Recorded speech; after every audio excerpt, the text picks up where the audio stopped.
In this lecture, we'll explore how we can work with Visual Studio Code Editor to write Python scripts. The first thing that we did in the previous lecture was installing Python and ensuring that the route to the Python DLL executables are mentioned in the path environment variable. Once that's done, we need to open our Visual Studio Code Editor, and here on the welcome page you will notice that it has got this support for Python.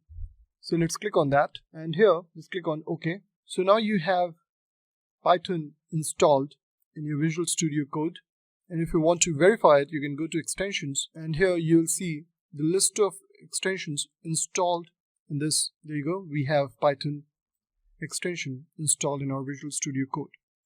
Now, other way of verifying it is by going to terminal and clicking on new terminal. So this is going to open a PowerShell window, and here you can type py-3 and then --version. So this will give you the Python version that's installed. So we have Python 3.7.4. Now we have already created a workspace directory Python scripts. Now what we need to do is type a command over here inside the directory, and we'll say code dot, press enter. Now as we know that Python is an interpreted language, and in order to run our Python script or code and get Python IntelliSense, we must tell the VS Code which interpreter to use. Now to do that, we'll be using the command palette, and for that you need to press Ctrl+Shift+P, and here you'll see the command palette appearing. There you need to write Python : select interpreter. So this is the command that you need to select, and here you can see these are the two versions of Python that we have in our system.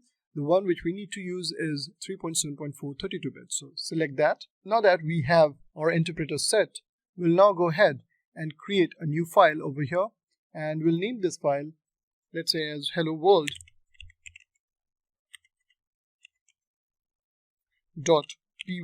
So py is the extension for Python scripts. Press enter, and this is going to open up. Here you can see linter also needs to be installed, so you can just click on this install linter, and that will be installed as well over here for this project. Now that we have our file opened up, and here you can see the installation is going, and now that it's complete, what we need to do is just over here we'll declare a variable. So this is a sample example just to show what Python script looks like. So we'll say hello and then world, just the plain old example, and this is a variable. Now what we need to do is print. So here you can see the IntelliSense is now appearing and print is coming up.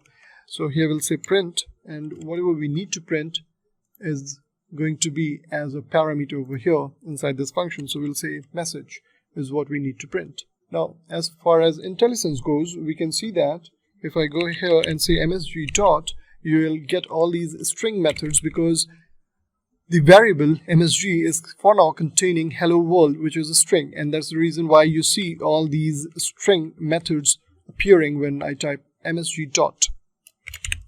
Anyway, so let's remove this now, save this file. Now in order to run this Python script, all we need to do is right click and select run Python in terminal. Press it now, and here you go. You are getting the output as hello world. So you can see that working with Visual Studio Editor and Python is quite easy, and we'll be exploring more on this in the upcoming lecture.